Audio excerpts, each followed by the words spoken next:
Noong pong nakarang taon, Mr. President, ayon po sa International Brokerage Tracking Website, ang Pilipinas po ang nagbenta ng pinakamalaking volume ng ginto sa buong mundo. 24.95 tons. Dahil mo sa pangyayaring ito ay bumaba ang ating gold holdings sa 134.06 tonelada na lang. Ang Thailand po, Mr. President, sang-ayon po sa ulat na ito, ay nagbenta lang ng 9.64 tons. Ang Uzbekistan ay 6.22 tons. Ang Mongolia, 1.33 tons. Saan po ba yung Mongolia, Mr. President? Mongolia, nasa Central Asia, Mr. President. Pwede po tayong makarating doon. Kilala ko ho yung Deputy Prime Minister doon, Mr. President. Kaya ako po tinatanong, ay alam ko pong kaibigan nyo yung Deputy Prime Minister. Ang Singapore po, Mr. President, nagbenta 1.18 tons.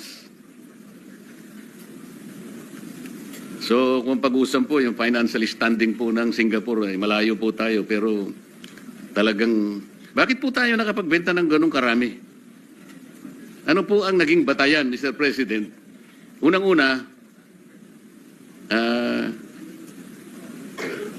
bakit po 24.95 tons kagad? Ba't di na lang 2.4, Mr. President?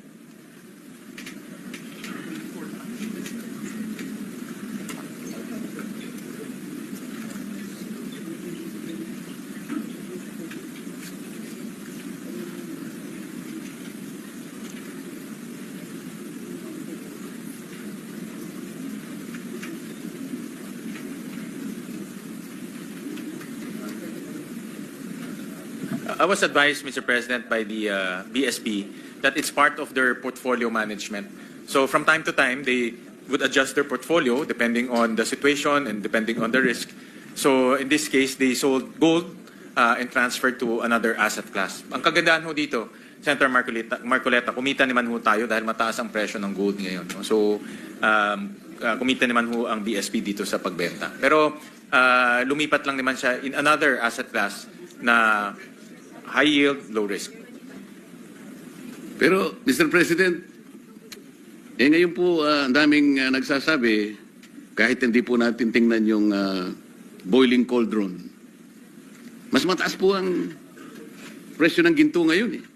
Sa mga tuwid, kung halimbawa, nagbenta lang tayo ng konti, at ngayon natin ibinuhos kung talagang kailangan natin pong magbenta, mas marami po tayong kinita siguro, Mr. President. Di po kaya?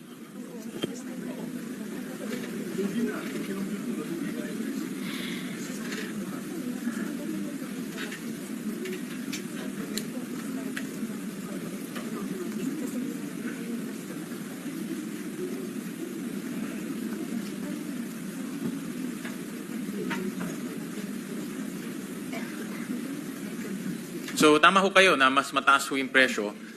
Although, to be honest, mahirap rin ma-predict yung presyo. Minsan tumataas, minsan bumababa. But along the way naman po, ito ay nagbebenta ho sila in tranches. Hindi naman ho isang bugso yung pagbenta ho nila. But you're right na tumaas pa ho yung presyo. Mr. President, kasi po kung titingnan po natin yung ating gross international reserves, ito po ay kinapapalooban ng halos 5 masasabi nating paraan. Nandyan po yung ating reserve position. Kasama po ngayon ang pangalawa, yung ginto nga po, yung ating special drawing rights, yung foreign investment, at saka yung foreign exchange. Kung titingnan po natin ang ating gross international reserves, Mr. President, ang laki po ng bahagi ng ginto. Dito po sa total nating GIR, Mr. President, $108 million. Ang representas po ng gold dyan halos $16.4 million. Kaya kung siguro binenta natin po ngayon, baka ito 16 na ito, $32 million po. Sa akin lang pong palagay naman, Mr. President. Totoo yan, no? Nakita ko nga ho na ang presyo ng ginto ngayon ay tumataas. Although mahirap rin ho masabi kung gaano siya katagal tataas o bababa rin ho siya. So ang BSP naman ho, ang ginagawa ho nila as part of the portfolio management, nagre-realign lang po ng asset classes. So but hindi naman ho nila binenta to isang bugso. No? So kumita rin ho sila along the way kasi in tranches ho nila binebenta pataas. Pero sana po, Mr. President, ang ating BSP, mas malawak po yung kanyang pananaw. Yeah, tama ho. Kung kayo. natanaw po niya na ngayon po ay tataas po ang presyo,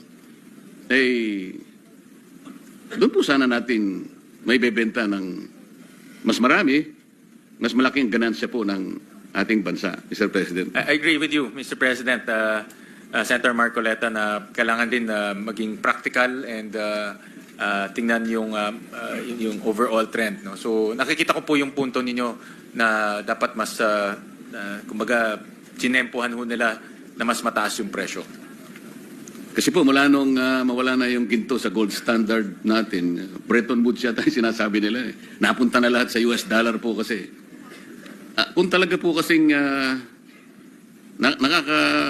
nakakabahala po kasi, kung totoo po na ang ginto po natin ay isa sa ating pinaglalagakan po ng katatagan po ng ating financial situation, maski po sa ating pamilya, ugaling Pilipino na pag meron ka pong ginto, napaka makaingat eh. Hindi po natin basta-basta dinidispose.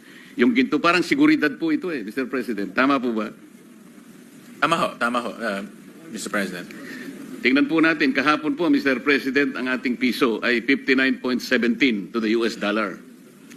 Ang year-to-date na depreciation po is 1 peso and 3 centavos or 2.24%.